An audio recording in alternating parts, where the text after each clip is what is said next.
नमस्कार मित्रों, मैं Pradeep Kumar home study channel पे आपका सबका स्वागत करता हूँ। आज का हमारा जो टॉपिक है वो है भारतीय संविधान की प्रस्तावना या जिसे हम उद्देशिका भी कहते हैं। अगर अभी तक आपने चैनल को सब्सक्राइब नहीं किया है तो प्लीज़ आप चैनल को सब्सक्राइब कर लीजिए ताकि नई वीडियो का नोटिफिकेशन आपको मिलता रहे। आज हम प्रस्तावना या उद्देशिका का अध्ययन करेंगे और इस वीडियो में मैं आपको वो सारी जानकारियाँ दूंगा जिनसे संबंधित परीक्षाओं में प्रश्न आते हैं। तो चलो शुरुआत करते हैं प्रस्तावना की परिभाषा या परिचय से। देखिए, प्रस्तावना जो होती है वो किसी भी पुस्तक के अंदर जो जिन उद्देश्यों को या जिन लक्ष्यों को लेकर किताब लिखी जाती है उसका संक्षिप्त जो परिचय है वो प्रस्तावना में दिया जाता है। दुनिया में सबसे पहला लिखित संविधान अमेरिका का था और प्रस्तावना भी अमेरिका के संविधान में ही सर्वप्रथम शामिल की गई थी। तत्पश्चात अनेक देशों ने प्रस्तावना को अपने संविधान में शामिल किया और इसी प्रकार भारत ने भी प्रस्तावना का जो विचार है वो अमेरिका से लिया। देखिए, प्रत्येक संविधान का अपना एक दर्शन होता है। हमारे संविधान के पीछे भी एक दर्शन था, कुछ लक्ष्य थे और उद्देश्य थे जिनको प्रस्तावना में शामिल किया गया। बाद में इन्हीं लक्ष्य और उद्देश्यों के आधार पर हमारे संविधान का प्रारूप तैयार किया गया, हमारा संविधान तैयार किया गया। तो हमारी भारतीय संविधान की जो प्रस्तावना है उसका आधार है नेहरू जी के द्वारा जो उद्देश्य संकल्प संविधान सभा में रखे गए थे, उन्हीं को आधार बनाकर हमारे संविधान का प्रारूप तैयार किया गया। तो हमारी जो प्रस्तावना का आधार है वो है नेहरू जी के द्वारा जो उद्देश्य संकल्प प्रस्तुत किया गया था। 13 दिसंबर 1946 को संविधान सभा में ऑब्जेक्टिव रेजोल्यूशन रखा गया और 22 जनवरी 1947 को उन उद्देश्यों को संविधान सभा के द्वारा पारित कर दिया गया, यानी अपना लिया गया। तो इस प्रकार भारतीय संविधान की प्रस्तावना का जो आधार है वो नेहरू जी के द्वारा जो उद्देश्य प्रस्ताव प्रस्तुत किया गया था वो है। अगला, जैसा मैंने आपको पहले बताया कि भारतीय संविधान में जो प्रस्तावना है उसकी प्रेरणा या ये विचार है ये अमेरिका से लिया गया और संविधान की प्रस्तावना की जो भाषा है वो ऑस्ट्रेलिया से ली गई। तो आपको ये दो चीज़ें जरूर याद रखनी है। प्रस्तावना का आधार नेहरू जी के द्वारा प्रस्तुत उद्देश्य संकल्प और प्रस्तावना का विचार कहाँ से लिया गया, अमेरिका के संविधान से। प्रस्तावना की भाषा है वो ऑस्ट्रेलिया से ली गई। देखिए मित्रों, हमारी संविधान की जो प्रस्तावना है उसके महत्व को बताने वाले कुछ कथन हैं, जिनमें सबसे पहला कथन ठाकुरदास भार्गव, उन्होंने प्रस्तावना को संविधान की आत्मा कहा है। संविधान की आत्मा कहने वाले प्रथम व्यक्ति ठाकुरदास भार्गव थे। कई बार प्रश्न अलग तरीके से आता है कि डॉक्टर अंबेडकर ने संविधान की आत्मा किसे कहा है, तो ये आपको याद रखना है। डॉक्टर अंबेडकर ने अनुच्छेद 32 जो संवैधानिक उपचारों का अधिकार है उसे संविधान की आत्मा कहा है। अगला, एन पालकीवाला ने हमारे संविधान की प्रस्तावना को परिचय पत्र कहा है, संविधान का परिचय पत्र कहा है। के.एम. मुंशी, इन्होंने राजनीतिक जन्म कुंडली कहा है या जन्म पत्री। अर्नेस्ट बार्कर हैं, उनकी एक पुस्तक है सोशल एंड पॉलिटिकल थ्योरी। इस पुस्तक के शुरू में उन्होंने भारतीय संविधान की प्रस्तावना को उद्धृत किया है और उन्होंने ये कहा है कि भारतीय संविधान की जो प्रस्तावना है ये मेरी पुस्तक की कुंजी के रूप में कार्य करेगी। तो उन्होंने कुंजी कहा है अपनी पुस्तक की। अर्नेस्ट बार्कर के बारे में एक और बता दूं आपको, इन्होंने संविधान की आत्मा, भारतीय संविधान की आत्मा डीपीएसपी को कहा है। राज्य के नीति निर्देशक तत्वों को अर्नेस्ट बार्कर ने भारतीय संविधान की आत्मा कहा है। ठाकुरदास भार्गव ने संविधान की आत्मा प्रस्तावना को कहा है और अनुच्छेद 32 को डॉक्टर अंबेडकर ने संविधान की आत्मा कहा है। तो ये इन चीज़ों में डिफरेंस आपको याद रखना है। भारतीय संविधान की प्रस्तावना का महत्व है। देखिए, संविधान की प्रस्तावना में संविधान का सार होता है, पूरा दर्शन हमें परिलक्षित होता है उसमें। संविधान के आधारभूत मूल्यों, सिद्धांतों को इसमें समाविष्ट किया गया है। संविधान की आधारशिला और प्रेरणा है। तो ये सभी जो शब्द हैं, संविधान का सार है, दर्शन है, आधारभूत मूल्यों और सिद्धांतों को इसमें समाविष्ट किया गया है। संविधान की आधारशिला है, प्रेरणा है। अब डॉक्टर सुभाष कश्यप ने इसके महत्व के बारे में एक कथन कहा है कि संविधान राष्ट्र का मूलभूत अधिनियम है। वह राज्य के विभिन्न अंगों का गठन कर उन्हें शरीर देता है, शक्ति देता है। उनके शरीर गठन के पीछे, अंगों की व्यवस्था के पीछे एक प्रेरणा होती है, एक आत्मा होती है, जिसको शब्द रूप मिलता है प्रस्तावना में। तो दोस्तों, यहाँ सुभाष कश्यप ने भी आत्मा का वर्णन किया है। लेकिन जहाँ प्रश्न आ जाए संविधान की आत्मा कहाँ, तो ठाकुरदास भार्गव ने सर्वप्रथम आत्मा का है। डॉक्टर सुभाष कश्यप ने भी इसे आत्मा का ही नाम दिया है। प्रस्तावना का महत्व इस बात में भी है कि ये संविधान के स्वरूप, कार्य प्रणाली और राजनीतिक व्यवस्था को प्रकट करने के साथ साथ भावी भारत के स्वरूप को चित्रित करती है। इसमें हमारे स्वतंत्रता के संघर्ष के आदर्श भी निहित हैं। हमारे स्वतंत्रता सेनानियों ने भारत को आज़ाद कराने के लिए अपना सब कुछ न्यौछावर कर दिया था। उन्होंने एक ऐसे भारत की कल्पना की थी जिसमें सभी लोगों को सामाजिक, आर्थिक और राजनीतिक न्याय मिले। तो वो सारे जो आदर्श समाज को प्राप्त करने के लिए उन्होंने जो मेहनत की थी, वो सब कुछ हमें हमारे संविधान में दिखाई देता है। और संविधान का परिचय पत्र, या कहें कि उसकी कुंजी, उसकी आत्मा प्रस्तावना है, तो वो सारे आदर्श और लक्ष्य हमें प्रस्तावना में भी दिखाई देते हैं। तो डॉक्टर सुभाष कश्यप इसके बारे में कहते भी हैं कि प्रस्तावना का एक एक शब्द एक चित्र है, चित्र जो बोलता है, एक कहानी कहता है, तपस्या, त्याग और बलिदान की कहानी।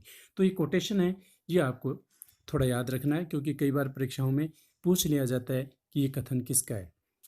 किसी भी लिखित संविधान में प्रस्तावना में वे उद्देश्य लेखबद्ध किए जाते हैं जिनकी स्थापना और संप्रवर्तन के लिए संविधान की रचना होती है। सर्वोच्च न्यायालय ने अपने अनेक विनिर्णयों में प्रस्तावना के महत्व को स्पष्ट किया है। यानी सुप्रीम कोर्ट है, उसने भी अपने बहुत से जो वाद वहाँ दायर हुए हैं, उनके जो निर्णय दिए हैं, उनमें प्रस्तावना के महत्व को उजागर किया है। जैसे इन री बेरुबाड़ी बनाम यूनियन ऑफ इंडिया वाद 1960, ये बहुत इंपॉर्टेंट वाद है। इस वाद में सुप्रीम कोर्ट ने कहा कि प्रस्तावना संविधान का भाग नहीं है, परंतु जहां संविधान की भाषा संदिग्ध हो वहां प्रस्तावना का सहारा लिया जा सकता है। बहुत इंपॉर्टेंट, आपको याद रखना है। इन री बेरुबाड़ी मामले में सुप्रीम कोर्ट ने कहा कि हालांकि प्रस्तावना संविधान का भाग नहीं है, लेकिन जहां संविधान की भाषा संदिग्ध हो वहां प्रस्तावना का सहारा लिया जा सकता है। देखो, परीक्षा में जब प्रश्न आता है तो संदिग्ध की जगह असंदिग्ध लिख दिया जाता है और वहीं पे प्रश्न का उत्तर चेंज हो जाता है। तो जहां भाषा असंदिग्ध है वहां प्रस्तावना का सहारा नहीं लेना, लेकिन जहां संविधान की भाषा संदिग्ध हो वहां पर प्रस्तावना का सहारा लिया जाना चाहिए। ये सुप्रीम कोर्ट ने कहा बेरुबाड़ी मामले में। इसी वाद में सुप्रीम कोर्ट ने यह भी कहा कि प्रस्तावना संविधान निर्माताओं के आशय को स्पष्ट करने वाली कुंजी है। देखिए, ये कुंजी शब्द अर्नेस्ट मार्कर ने तो अपनी पुस्तक सोशल एंड पॉलिटिकल जो है उसके कुंजी बताई है। इन्होंने ये कहा है कि प्रस्तावना संविधान निर्माताओं के आशय को स्पष्ट करने वाली कुंजी है। यानी जहाँ पे भाषा संदिग्ध लग रही हो, समझ में नहीं आ रही हो, वहाँ संविधान निर्माताओं, जो संविधान सभा में जो लोग थे, जो किस उद्देश्य से उन्होंने ये बात लिखी है, उनका अर्थ क्या है, उसको स्पष्ट करने वाला भाग कुंजी है। तो ये कुंजी के रूप में काम करेगी। अगला, प्रस्तावना संविधान के संचालन में प्रकाश स्तंभ का कार्य करती है। बहुत इंपॉर्टेंट, आपको याद रखना है, प्रकाश स्तंभ का कार्य करती है। बेरुबाड़ी मामले में क्या क्या बातें कही? संविधान का भाग नहीं है, लेकिन जहाँ भाषा संदिग्ध हो वहाँ प्रस्तावना का सहारा लिया जा सकता है। यहाँ ये भी कहा कि प्रस्तावना संविधान निर्माताओं के आशयों को स्पष्ट करने वाली कुंजी है। प्रस्तावना संविधान के संचालन में प्रकाश स्तंभ का कार्य करती है। जिस प्रकार देखिए, समुद्र में जो जहाजें चलती हैं और बीच बीच में लाइट हाउस बनाए हुए होते हैं, वो दिशा सूचक होते हैं, बताते हैं कि किस तरफ जाना है। ये इसी प्रकार हमारे संविधान का जो प्रकाश स्तंभ है वो हमारे संविधान की प्रस्तावना है कि भारतीय संविधान की प्रस्तावनाओं पर किस किस चीज़ों का प्रभाव है। तो पहला देखो, प्रेरणा तो अमेरिका से ली, भाषा है ऑस्ट्रेलिया से ली गई है। अब इनमें कुछ क्रांतियों का प्रभाव भी है, रूस की क्रांति, फ्रांस की क्रांति और अमेरिका की क्रांति। भारतीय संविधान की जो प्रस्तावना है उसमें कुछ शब्द है, जैसे समाजवाद है। तो समाजवाद जो है वो रूस की क्रांति से प्रभावित है। स्वतंत्रता, समानता और बंधुत्व है, ये फ्रांस की क्रांति के आदर्श कथन था उसका। इन्हीं को लेकर फ्रांस की क्रांति हुई थी। स्वतंत्रता, समानता और भाईचारा, ये उनका नारा था। तो फ्रांस की क्रांति का प्रभाव है। अमेरिका की क्रांति, स्वतंत्रता, स्वतंत्रता का जो शब्द लिया गया है अमेरिका की क्रांति, और यहाँ की जो शुरुआत होती है प्रस्तावना की, हम भारत के लोग, तो अमेरिका के संविधान में भी कुछ इसी प्रकार के शब्द हैं, तो इसमें अमेरिका की क्रांति का भी प्रभाव है। तो ये आपको याद रखना, 3 क्रांतियों का प्रभाव, रूस की क्रांति, फ्रांस की क्रांति और अमेरिका की क्रांति, इनका प्रभाव हमारे संविधान की प्रस्तावना पर है। अब मैं आपको आगे ये जानकारी दूंगा कि प्रस्तावना की कानूनी स्थिति क्या है, वाद योग्य है या नहीं है, संविधान का भाग है या नहीं है, और प्रस्तावना में संशोधन संबंधी जो विवाद हुए उनके बारे में मैं आपको जानकारी दूंगा। देखिए, प्रस्तावना वाद या न्याय योग्य है या नहीं है। गोपालन बनाम मद्रास राज्यवाद 1950 और यूनियन ऑफ इंडिया बनाम मदन गोपाल वाद 1954, इन दोनों ही निर्णयों में सुप्रीम कोर्ट ने कहा कि प्रस्तावना वाद या न्याय योग्य नहीं है, अर्थात न्यायालय में परिवर्तित नहीं किया जा सकता प्रस्तावना को। यानी प्रस्तावना की किसी वस्तु को लेकर, किसी चीज़ को लेकर, किसी संशय को लेकर हम न्यायालय में नहीं जा सकते। जिस प्रकार का डिफरेंस मूल अधिकार और डीपीएसपी में है, मूल अधिकार वाद योग्य हैं लेकिन डीपीएसपी वाद योग्य नहीं है। यानी डीपीएसपी की अगर किसी बात को कोई राज्य पूरा नहीं करता है, सरकार पूरा नहीं करती है, तो हम उसके लिए न्यायालय में नहीं जा सकते। उसी प्रकार प्रस्तावना के लिए भी हम न्यायालय में नहीं जा सकते। तो ये न्यायालय में परिवर्तित नहीं किया जा सकता। अगला, प्रस्तावना संविधान का भाग है या नहीं है। इससे पहले हम जिक्र कर चुके हैं बेरोबाड़ी यूनियन वाद 1960 का। इसमें सुप्रीम कोर्ट ने कहा कि प्रस्तावना संविधान का भाग नहीं है, संविधान का भाग नहीं है, लेकिन जहां भाषा संदिग्ध हो वहां ये विधिक निर्वचन में सहायता करती है। देखिए, कई बार हम शब्दों में उलझ जाते हैं, परीक्षा में प्रश्न आ जाता है, न्यायालय में परिवर्तित नहीं किया जा सकता, वाद योग्य नहीं है। तो इस प्रकार के जो प्रश्न हैं, शब्द हैं, ये आपको जरूर याद रखने। अब यहाँ पे संविधान का भाग है या नहीं है, तो भाग नहीं है। बेरोबाड़ी यूनियन वाद में कहा कि भाग नहीं है 1960 में। वहाँ पे ये भी कहा कि जहाँ भाषा संदिग्ध हो वहाँ विधिक निर्वचन में सहायता करती है। ये शब्द आपको याद रखना है, विधिक निर्वचन। प्रश्न जब आएगा तो ये शब्द वहाँ पे मिल सकता है, तो इसमें आप कंफ्यूज हो सकते हैं। तो ये शब्द आपको, ये लाइन आपको याद रखनी है कि जब भाषा संदिग्ध हो वहाँ विधिक निर्वचन में सहायता करेगी, यानी वहाँ प्रस्तावना का सहारा लिया जा सकता है।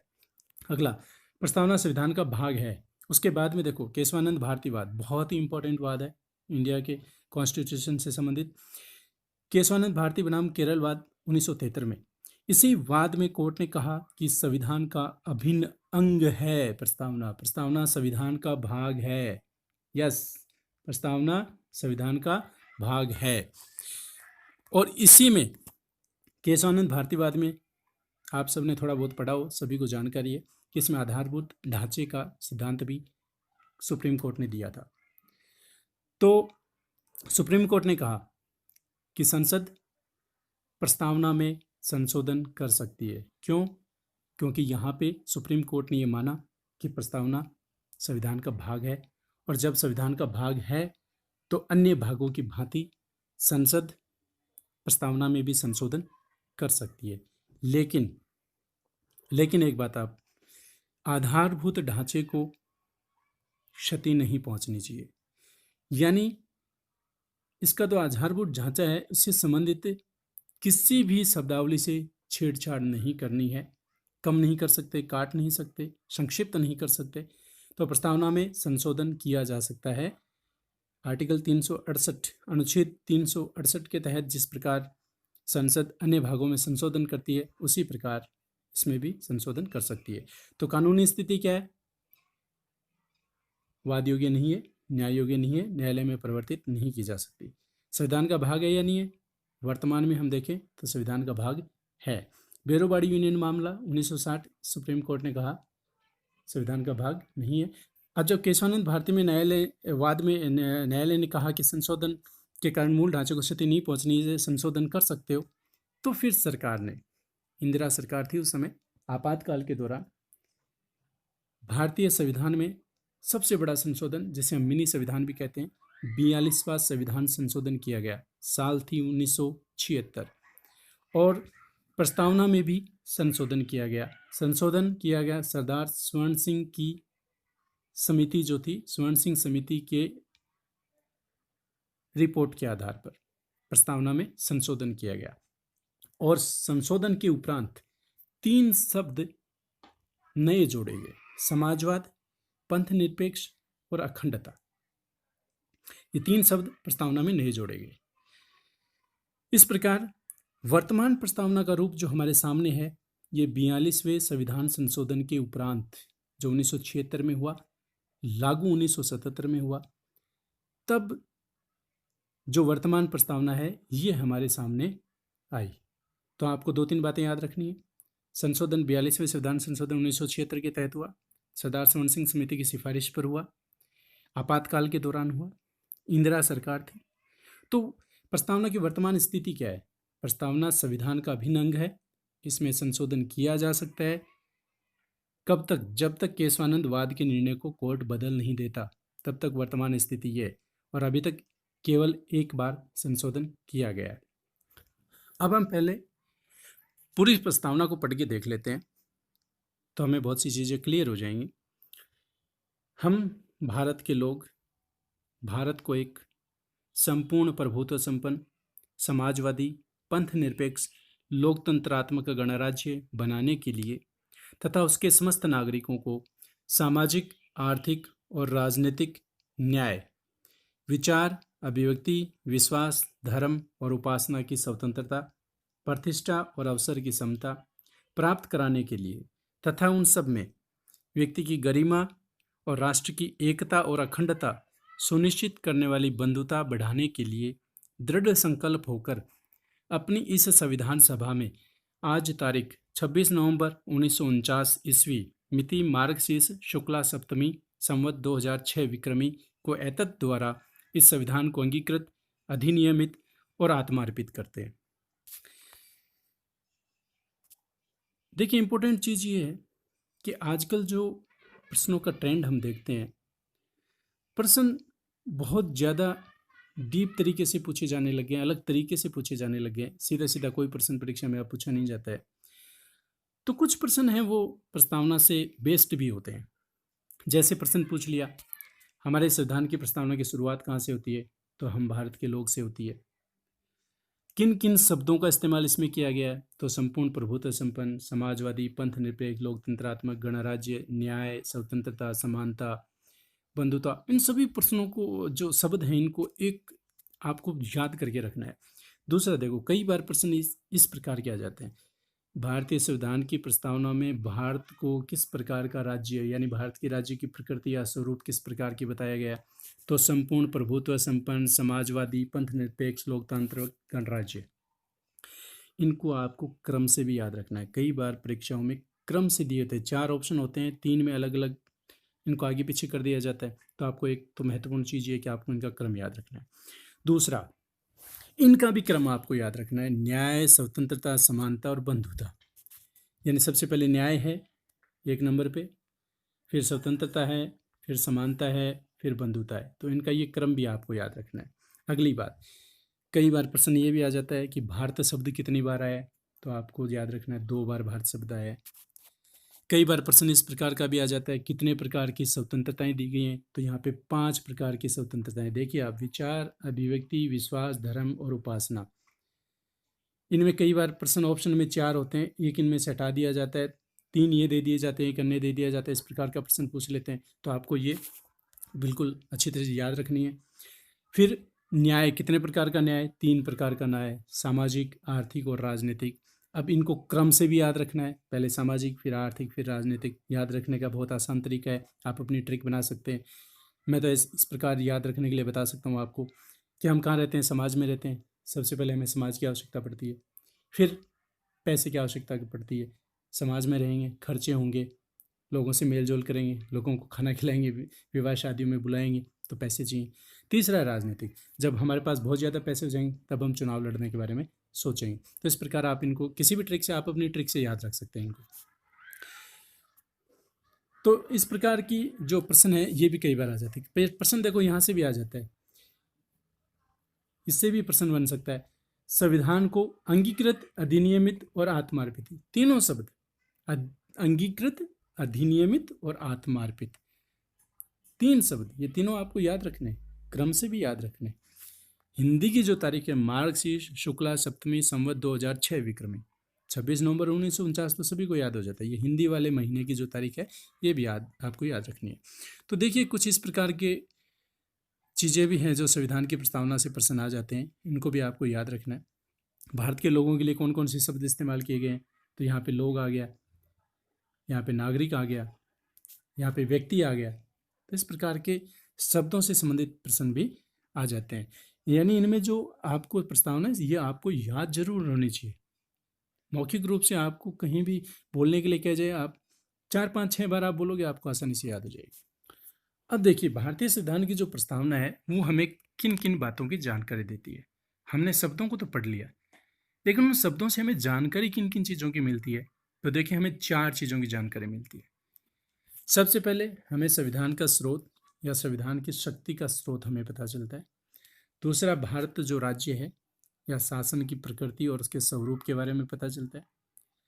तीसरा, संविधान के उद्देश्य क्या क्या थे उनका हमें पता चलता है। और इसे अधिनियमित, आत्मार्पित या अंगीकृत अपनाने की जो तिथि है उसके बारे में पता चलता है। इंपॉर्टेंट चीज़ आपको ये याद रखनी है कि प्रस्तावना को 4 भागों में बांटने का काम डॉक्टर जे.आर. शिवाच ने किया था।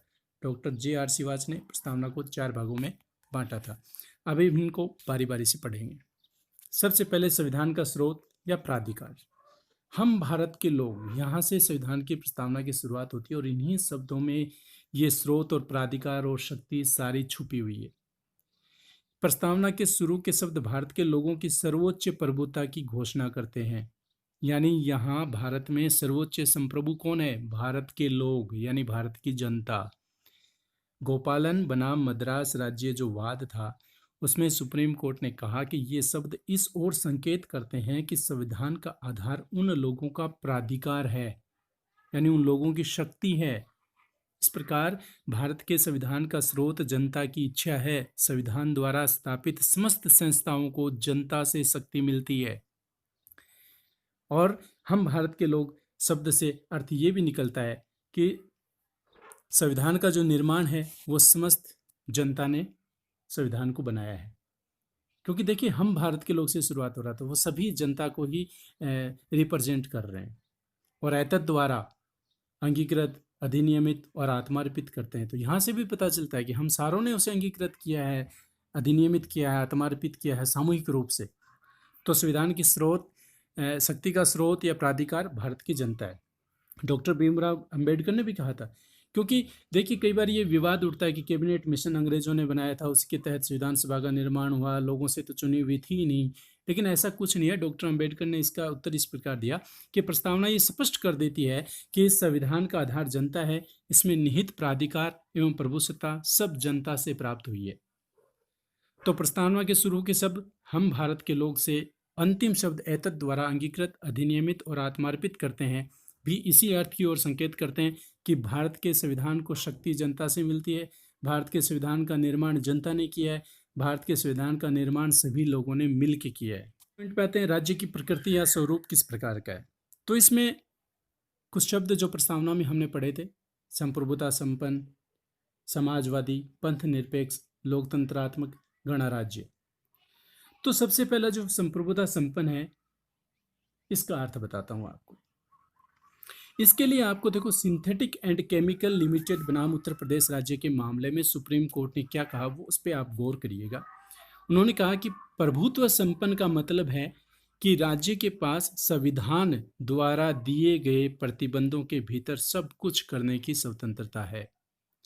यह वाद इसलिए भी महत्वपूर्ण है क्योंकि इसमें कहा गया कि कोई भी राष्ट्र का अपना संविधान तब तक नहीं हो सकता जब तक कि वह संप्रभु नहीं हो। तो भारत का अपना संविधान होने का अर्थ ही है कि भारत संप्रभु है। और यहाँ संप्रभुता का मतलब है कि भारत के आंतरिक और विदेशी मामलों में भारत की सरकार सार्वभौम और स्वतंत्र है। इसे प्रभुता भारत की जनता से मिलती है। यानी भारत किसी भी अन्य राज्य या बाह्य शक्ति के नियंत्रण में नहीं है, पूरी तरह से संप्रभुता संपन्न है। और ये संप्रभुता कहाँ से मिलती है? जनता से मिलती है। तो भारत एक संप्रभु राष्ट्र है। राज्य के अंदर कानून और नीतियां बनाने में बाहर के देशों के साथ किस प्रकार के संपर्क करें, इसमें हम किसी बाह्य शक्ति या आंतरिक करते। भारत का संविधान सरकार को जो जिन प्रतिबंधों के अधीन रहते हुए काम करने की स्वीकृति देता है, वहां पे भारत की सरकार पूरी तरह से स्वतंत्र है। दूसरा शब्द है देखो समाजवादी। यह 42वें संविधान संशोधन 1976 में जोड़ा गया था। इसका अर्थ है कि भारत एक समाजवादी राज्य है। और समाजवाद का अर्थ होता है कि संसाधनों पर राज्य का स्वामित्व है। लेकिन भारत में इस प्रकार का समाजवाद नहीं है। भारत में एक अलग प्रकार के समाजवाद को अपनाया गया है। इसमें गांधीवाद को अपनाया गया है और नेहरू जी के लोकतांत्रिक समाजवाद को अपनाया गया है। तो भारत का जो समाजवाद है वो गांधीवाद और नेहरू के लोकतांत्रिक समाजवाद के दर्शन इसमें होते हैं। गांधीवाद के दर्शन हमें डीपीएसपी में होते हैं, राज्य की नीति निर्देशक तत्वों में। भारत ने एक अलग प्रकार की अर्थव्यवस्था को अपनाया, मिश्रित प्रकार की अर्थव्यवस्था, जहां राज्य के अलावा निजी क्षेत्र के लोगों द्वारा भी उत्पादन का कार्य किया जा सकता है। तो भारत का समाजवाद है वो उस प्रकार का समाजवाद नहीं है जिस प्रकार के समाजवाद की परिभाषा दी जाती है। समाजवाद वैसे काफी विवादित शब्द है, उसके बहुत से अर्थ निकाले जा सकते हैं। हम यहाँ ये कहना चाहेंगे कि यह एक राजनीतिक आर्थिक प्रणाली है जो सामाजिक, आर्थिक और राजनीतिक न्याय प्रदान करती है। सामाजिक दर्शन के रूप में समाजवाद सामाजिक समानता पर अधिक बल देता है और हमारे संविधान की प्रस्तावना भी सामाजिक, आर्थिक और राजनीतिक न्याय की बात करती है। अगला है पंथ निरपेक्ष। ये शब्द भी 42वें संविधान संशोधन 1976 द्वारा जोड़ा गया। उद्देशिका में पंथ निरपेक्षता की परिकल्पना जिस प्रकार से की गई है उसका अर्थ है कि राज्य का अपना कोई धर्म नहीं होगा। इसका अर्थ ये नहीं है कि राज्य धर्म का विरोधी है। सबसे पहली बात आपको नोट कर लीजिए, आप परीक्षा में उत्तर में आपको सबसे पहले यही मिलेगा कि राज्य का धर्म का विरोधी है। ऑप्शन में नहीं, राज्य धर्म का विरोधी नहीं है। सर्वधर्म समभाव की भावना, सभी धर्मों को समान आदर दिया जाता है। सभी व्यक्तियों को स्वतंत्रता है कि वो किसी भी धर्म को माने। हम तो ये कहना चाहते हैं कि भारत का अपना कोई धर्म नहीं होगा, लोग स्वतंत्र हैं किसी भी धर्म को अपनाने के लिए।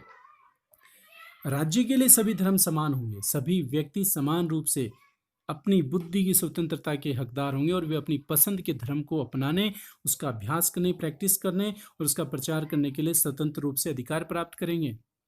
और ये अधिकार दिए गए हैं मूल अधिकारों में। S.R. बोम्मई बनाम भारत संघ 1994 वाद, याद रखना आप इसको। S.R. बोम्मई बनाम भारत संघ वाद 1994 के मामले में शीर्ष अदालत की 9 न्यायाधीशों की पीठ ने पंथ निरपेक्षता की अवधारणा को संविधान की मूल विशेषता यानी आधारभूत ढांचे के रूप में अभिनिर्णित किया था। जो मूल ढांचे का सिद्धांत केशवानंद भारती वाद में दिया गया था उसमें पंथ निरपेक्षता को शामिल किया गया, यानी इसके साथ छेड़छाड़ नहीं की जा सकती है। संविधान के मूल ढांचे को नहीं बदला जा सकता। अब कोई संशोधन होगा तो इसमें कोई संशोधन नहीं किया जा सकेगा। अगला है लोकतांत्रिक गणराज्य। लोकतांत्रिक यानी लोकतंत्र, और लोकतंत्र का जब नाम आता है तो हमें याद आता है अब्राहम लिंकन का वो कथन, जनता का, जनता के लिए, जनता के द्वारा शासन। हमारे देश में भी लोकतंत्र को अपनाया गया। यह इंगित करता है कि संविधान ने सरकार का एक ऐसा रूप स्थापित किया है जो लोगों की इच्छा से अपना अधिकार प्राप्त करती है। सत्ता चलाने वाले शासक लोगों द्वारा चुने जाते हैं और उनके प्रति जिम्मेदार भी होते हैं। हमारे यहाँ लोकतंत्र का अप्रत्यक्ष रूप मौजूद है। प्रतिनिधि लोकतंत्र है हमारे यहाँ, हमारे द्वारा चुने हुए प्रतिनिधि सरकार का कार्य करते हैं। लोकतंत्र का अर्थ ये भी है कि कोई भी व्यक्ति है, क्योंकि हमारे संविधान में हमें राजनीतिक न्याय प्रदान किया गया है, तो राजनीतिक न्याय का भी अर्थ ये होता है कि कोई भी व्यक्ति है, सभी को वयस्क मताधिकार के आधार पर मताधिकार का अधिकार मिलेगा। कोई भी व्यक्ति है वो चुनाव लड़ सकता है, दल बना सकता है। तो लोकतंत्र के अंदर कोई भी व्यक्ति है वो चुनाव लड़ सकता है, राजनीतिक पद पे पहुंच सकता है। तो इस प्रकार हमारे देश में लोकतांत्रिक व्यवस्था है। और गणराज्य, गणराज्य का मतलब होता है कि देश का जो मुखिया है वो वंशानुगत ना होकर निर्वाचित होता है। देखिए, राजतंत्र के विपरीत जिसमें राज्य के प्रमुख को वंशानुगत आधार पर नियुक्त किया जाता है, जैसे ब्रिटेन में राजा है, राजा का बेटा राजा बनेगा, लेकिन हमारे यहाँ ऐसा नहीं है। ब्रिटेन गणराज्य नहीं है, भारत एक गणराज्य है। ब्रिटेन एक राजतंत्रात्मक व्यवस्था है। लोकतंत्र है लेकिन राजतंत्रात्मक है। हमारे यहाँ लोकतंत्र है, गणराज्य है, लोकतांत्रिक गणराज्य हमारा देश। एक लोकतंत्रात्मक गणराज्य एक ऐसी इकाई है जिसमें राज्य का प्रमुख प्रत्यक्ष या अप्रत्यक्ष रूप से एक निश्चित कार्यकाल के लिए निर्वाचित किया जाता है, प्रत्यक्ष हो चाहे अप्रत्यक्ष हो। भारत के राष्ट्रपति का चुनाव एक निर्वाचक मंडल द्वारा निश्चित कार्य के लिए किया जाता है, लेकिन वो निर्वाचक मंडल हमारे द्वारा चुना गया है, तो अंततः जनता ने ही चुना है। भारत के राष्ट्रपति का पद वंशानुगत नहीं है। भारत का प्रत्येक नागरिक देश का राष्ट्रपति बनने के योग्य है। भारत का राष्ट्रकुल समूह का सदस्य ना प्रभुता और गणराज्य होने में कोई बाधा ही नहीं डालता। कई बार देखो ये भी कई बार चर्चा का विषय बनता है कि भारत राष्ट्रमंडल राष्ट्रकुल का सदस्य है, और राष्ट्रकुल के सदस्य होते हैं वो ब्रिटेन की महारानी है, वो उनकी मुखिया होती है। लेकिन हमारे यहाँ ऐसा नहीं है, क्योंकि सन 1949 में जब लंदन में भारत राष्ट्रकुल का सदस्य बना था तो भारत खुद बना था, भारत ने पहल करके सदस्य बना था। और उसका मतलब ये नहीं होता कि ब्रिटेन की महारानी का यहाँ कोई संवैधानिक पद या कोई ओहदा उसको दिया गया है। नहीं, भारत अपने आप में संप्रभु और अलग राष्ट्र है। राष्ट्रमंडल का सदस्य होने से भारत के गणराज्य पर या संप्रभुता पर कोई फर्क नहीं पड़ता। तो इस प्रकार हमने भारत राज्य के शासन की प्रकृति और स्वरूप के बारे में पढ़ा। संप्रभुता संपन्न, समाजवादी, पंथ निरपेक्ष, लोकतांत्रिक और गणराज्य। आशा आप सबको ये शब्दों की परिभाषा अच्छे से समझ में आ गई होगी। अब जो तीसरी बात प्रस्तावना से हमें पता चलती है वो होते हैं उद्देश्य। हमारे संविधान की प्रस्तावना में न्याय, स्वतंत्रता, समानता, बंधुता, एकता और अखंडता, इस प्रकार के उद्देश्यों को ध्यान में रखकर हमारा संविधान बनाया गया। तो उन उद्देश्यों की जानकारी हमें प्रस्तावना से मिल जाती है। न्याय, पहले भी हम चर्चा कर चुके हैं कि सामाजिक, आर्थिक और राजनीतिक न्याय। तो यहाँ आपको बहुत अच्छी तरीके से याद रखना है, इनके क्रम को याद रखना है कि सामाजिक, आर्थिक और राजनीतिक न्याय किस प्रकार है। इनका क्रम आपको जरूर याद रखना है, क्योंकि परीक्षाओं में कई बार इनके क्रम को भी पूछ लिया जाता है।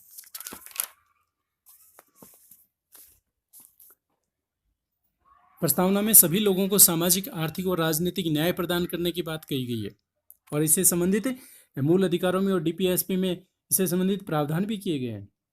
सामाजिक न्याय का मतलब होता है कि समाज में सभी लोगों को समान माना जाएगा, जाति, रंग भेद, क्षेत्र के आधार पर कोई भेदभाव नहीं किया जाएगा। आर्थिक यानी सभी को अपने रोजगार या रोजी रोटी कमाने का समान अवसर दिया जाएगा, और राज्य हर संभव कोशिश करेगा, ज़्यादा से ज़्यादा कोशिश करेगा कि सभी को आय का समान वितरण हो। जो अमीर और गरीब के बीच में जो इनकम का गैप है उसको कम किया जाए। तो इस प्रकार के प्रावधान नीति निर्देशक तत्वों में किए गए हैं। और राजनीतिक न्याय हम बात कर चुके हैं पहले। वयस्क मताधिकार का अधिकार, मताधिकार वयस्क मताधिकार के आधार पर सभी को मत डालने का अधिकार है। कोई भी व्यक्ति राजनीतिक पद पे पहुंच सकता है, चुनाव लड़ सकता है। तो ये सामाजिक, आर्थिक और राजनीतिक न्याय। अगला है स्वतंत्रता। स्वतंत्रता आप पॉइंट नोट कर लीजिए, 5 प्रकार की स्वतंत्रताएं हैं। आपको पांचों को क्रम से याद रखना है। विचार, अभिव्यक्ति, विश्वास, धर्म और उपासना। कई बार इनमें एक अलग डाल दी जाती है और 4 इनमें से डाल दी जाती हैं, और पूछ लिया जाता है कि कौन सी नहीं है, या कौन सी है एक इनमें से डाली जाती है, बाकी 4 अलग डाल दी जाती हैं।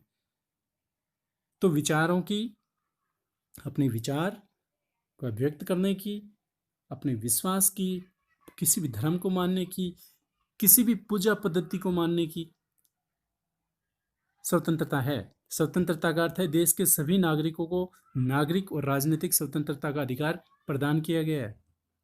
अगली है समानता। तो प्रतिष्ठा और अवसर की समानता, यानी सभी लोगों को अवसर की समानता का अधिकार दिया गया है। समानता का अर्थ है देश के सभी नागरिकों को उनकी उन्नति और विकास के लिए बिना किसी भेदभाव के समान अवसर प्रदान किए गए हैं। डीपीएसपी और मूल अधिकारों में यह बात दी गई है। अगला है बंधुता। व्यक्ति की गरिमा और राष्ट्र की एकता और अखंडता बढ़ाने वाली बंधुता। भाईचारा। बंधुता का अर्थ है देश के समस्त नागरिकों में आपसी भाईचारे की भावना का विकास करना, जिससे व्यक्ति की गरिमा बनी रहे, राष्ट्र की एकता और अखंडता बनी रहे।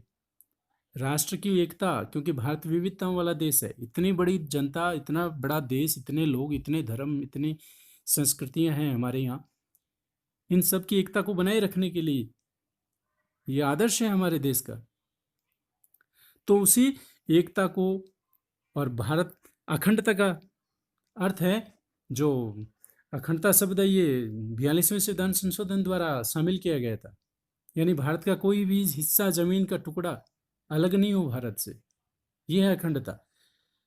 तो एकता, अखंडता, व्यक्ति की गरिमा को बढ़ाने वाली जो बंधुत्व है, उसके उद्देश्य को शामिल किया गया है, यानी ऐसा भाईचारा जो एकता, अखंडता को बढ़ाए।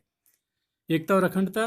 भारतीय संविधान देश की एकता और अखंडता को अक्षुण्ण बनाए रखने के उद्देश्य से 42वें संविधान संशोधन के द्वारा प्रस्तावना में एकता के साथ अखंडता शब्द भी जोड़ा गया, इसे और मजबूती प्रदान की गई। अगली चीज जो प्रस्तावना बताती है वो अपनाने की तिथि बताती है। 26 नवंबर 1949, मार्गशीर्ष शुक्ल सप्तमी, Vikram Samvat 2006। Date of adoption, अपनाने और पारित की तिथि और आंशिक रूप से लागू करने की तिथि। देखिए, 26 नवंबर 1949 को हमारा संविधान आंशिक रूप से लागू किया गया था। अंगीकृत, आत्मार्पित और अधिनियमित शब्द लिखा हुआ है। अधिनियमित का मतलब लागू हो जाना, लेकिन पूरी तरह से लागू नहीं हुआ, अंशतः लागू हुआ। कुल 16 अनुच्छेद लागू हुए थे। 394 अनुच्छेद जिसमें लिखा हुआ है प्रारंभ, यानी संविधान का प्रारंभ हो गया। नागरिकता, चुनाव और राष्ट्रपति से संबंधित अनुच्छेद 1, 2, 3, 4, 5, 6, 7।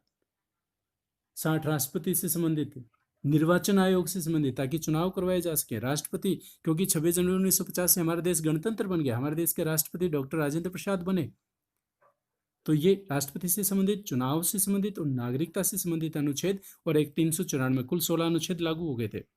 पूर्ण रूप से लागू होने की तिथि 26 जनवरी 1950 है। देखिए फ्रेंड्स, अब एक बहुत महत्वपूर्ण बात यह है कि भारतीय संविधान को बनाने वाली जो संविधान सभा थी, उसने नेहरू जी के उद्देश्य जो संकल्प थे, प्रस्ताव थे, उनको भारतीय संविधान की प्रस्तावना के रूप में कब स्वीकार किया। तो ये संविधान का जो वाचन हुए थे, 3 वाचन हुए थे, उसमें जो द्वितीय वाचन हुआ था 17 अक्टूबर 1949 को, उस द्वितीय वाचन में भारतीय संविधान की प्रस्तावना के रूप में नेहरू जी के द्वारा प्रस्तुत किए गए उद्देश्य प्रस्ताव थे, उनको प्रस्तावना के रूप में स्वीकार किया गया। उनके उद्देश्य प्रस्ताव पर आधारित है, इसलिए इसको उद्देशिका भी कहा जाता है। कई बार परीक्षाओं में इस प्रकार के प्रश्न भी आए हैं, जैसे मान लीजिए परीक्षा में पूछ ले कि स्वतंत्रता का जो अधिकार है उसका उल्लेख संविधान में कहाँ कहाँ किया गया है। तो इस प्रकार के प्रश्नों के उत्तर को आपको समझ के देना है, क्योंकि प्रस्तावना में भी स्वतंत्रता के अधिकार का वर्णन किया गया है, दिया गया है, और मूल अधिकारों में भी दिया गया है। तो वहाँ उत्तर मूल अधिकार और प्रस्तावना दोनों होंगे। कई बार सामाजिक आर्थिक न्याय से संबंधित बातें पूछ ली जाती हैं कि इनका उल्लेख कहाँ कहाँ पे किया गया है संविधान में, तो वहाँ पे प्रस्तावना भी आएगा और DPSP भी आएगा। तो इस प्रकार की चीज़ें आपको अवश्य ध्यान रखनी है। तो फ्रेंड्स, ये थी भारतीय संविधान की प्रस्तावना। आपको वीडियो कैसा लगा कमेंट करके ज़रूर बताइए, और चैनल को लाइक, शेयर और सब्सक्राइब अवश्य कर दीजिए। तो कुमार होम स्टडी की तरफ से आप सबका धन्यवाद। Thank you.